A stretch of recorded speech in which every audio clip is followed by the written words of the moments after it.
Today we're going to answer the most common misconceptions used to promote same-sex marriage.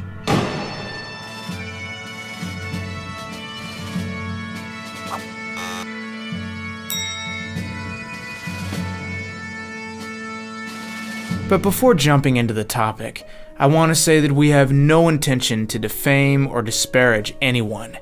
Biologically opposing individuals or organizations that promote the homosexual agenda, our only goal is to defend the sacred institution of marriage and family and protect the treasures of Christian civilization. You and I have every right to defend the truth in charity. Okay, let's answer the first argument. 1. Homosexuals are born that way. Gays are gay. They're born gay. They're allowed to love whoever they want, and if they want to get married, then who are you to tell them that they can't? The argument that homosexuals are born that way has led to a quest for a homosexual gene. Research projects of Dr. Simon LeVay, Drs. J. Michael Bailey and Richard C. Pillard, and Dr. Dean Hamer have been used to support the born that way claim. But the Catholic Medical Association uncovered the truth. None of the much-publicized studies has been scientifically replicated. Not only do the studies not prove a genetic basis for same-sex attraction, the reports do not even contain such claims. More recently, in 2019, Science magazine reported on a new study that also failed to discover a homosexual gene. The published study emphasizes that the genetic markers cannot be used to predict sexual behavior. Even PBS acknowledged that the debate is over. Quote, "The study of nearly 500,000 people closes the door on the debate around the existence of a so-called gay gene." Therefore, it's completely fair to say that nobody is born that way. 2. We're equal under the law, so we're getting married. What do we want? Equality! When do we want it? Now! What do we want? Equality! When do we want it? Now! What do we want? Equality! When do we want it? Now! This isn't America. America is about equality. Equal rights. Everybody has the same right to marry as I do. Absolutely. Yeah. Absolutely. Yeah. You can marry any man. I can marry any woman. But you can't marry a man, right? Absolutely not, because that's not marriage. Everyone is equal under the law, but this equality is juridical, not biological. It does not and cannot eliminate the differences between male and female, which create the conditions for marriage and constitute its natural foundation. Juridical equality means that all those with the natural capacity to marry have the right to do so, and nature requires the complementarity of male and female.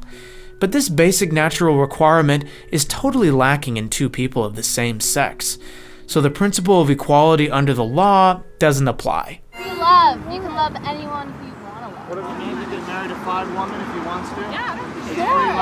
Sure. 3. Homosexual acts between consenting adults doesn't hurt you. Consent alone doesn't determine what's right and wrong. Human behavior must also conform to moral law. Moreover, the acceptance of homosexual activity eventually ends up hurting public morality. I'll give you 2 examples. Just consider drag queen story hour for 3-year-old children in public schools and libraries. At these events, homosexual activists teach toddlers about unnatural behavior. As one drag queen openly confessed at a city council meeting in Lafayette, Louisiana, this is going to be the grooming of the next generation. And for the children and the people that support it are going to realize that this is going to be the grooming of the next generation. Another example is the shameful illumination of the White House in rainbow colors. Public morality was sullied by this gesture. As you can see, the call to tolerate sin has quickly turned into a demand to celebrate sin. 4. What we do in private is nobody's business.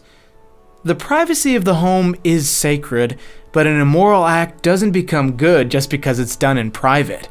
That's why the privacy of the home doesn't protect immoral and socially destructive behavior, such as child prostitution, polygamy, and incest. Therefore, unnatural behavior is intrinsically evil in private. Although homosexuality, this thing been going on for years and years and years and years and years. But coming out the closet is one thing, and staying in there in the dark with the darkness is another thing. Why was it here? Why is it in the closet? Why do they come out? People hide when they doing dirt. dark closet, it's wrong. 5. Morality is none of the government's business. This argument is flawed because, according to natural law, the state has the duty to uphold public morality. This doesn't mean that the state must enforce the practice of every virtue and prescribe the practice of every vice, but it means that when legislating on moral matters, the government must decide when something directly affects the common good, and then legislate to favor virtue and obstruct vice. Since homosexuality, adultery, prostitution, and pornography undermine the foundations of the family, the basis of society, the state is entitled to use its power to ban or limit them. So yes, the state should safeguard morality and serve the common good. 6. Same-sex marriage doesn't threaten traditional marriage. Personally, in the end, I believe in getting rid of marriage altogether and don't believe it should have anything to do with the state. The legalization of same-sex marriage and its placement on equal footing with real marriage is subversive, because when public authority and society in general deny true marriage's unique and irreplaceable contribution to the common good, and when individuals find legal incentives in counterfeits, then true marriage is on the road to extinction. Just imagine if the US government started treating counterfeit currency as real money. Equality then! Give us equality then! Stop trying to take away our rights. 7. Same-sex marriage is about civil rights, not morality. To say that civil rights have nothing to do with morality is false. While many today try to separate civil rights from morality, the fact is that there can be no civil rights without a moral foundation. In his famous treatise on natural law, Father Taparelli di Azeglio affirms, quote, "The moral order is the basis for society, because every duty is grounded in a moral order that results from the natural order. Now order is the natural rule for the intellect. In the intellect, order is simply truth, and insofar as it compels the will, order is goodness. In short, a moral wrong can never be a civil right." God said, be fruitful and multiply. How are you multiplying if you're I'm not saying a bad word, but it says homosexual. If you're a homosexual, it's wrong. Seek help. It's like a drug condition. It's just wrong. Get help. There's help to be got. People, it really is. It's about Adam and Eve, not Adam and Steve. If God wanted it to be that way, he would have made Adam and Steve, or two females. He didn't. People, he made man and took the ribs and made woman as his support, as his comforter, as his everything. Okay. Not the other way around. People, come on, it's simple. It's simple, and you're confusing the kids. 8. The church allows sterile people to marry, so it should allow same-sex marriage. This argument is frequently used by Catholic homosexual activists, but there's no possible comparison between the natural sterility of a married couple and the unnatural sterility of a homosexual union. In principle, the conjugal act of husband and wife has the possibility of engendering new life. Conception may not occur because of some organic dysfunction in either spouse, and in this case, infertility is accidental or circumstantial. However, the sterility of homosexual unions is not accidental.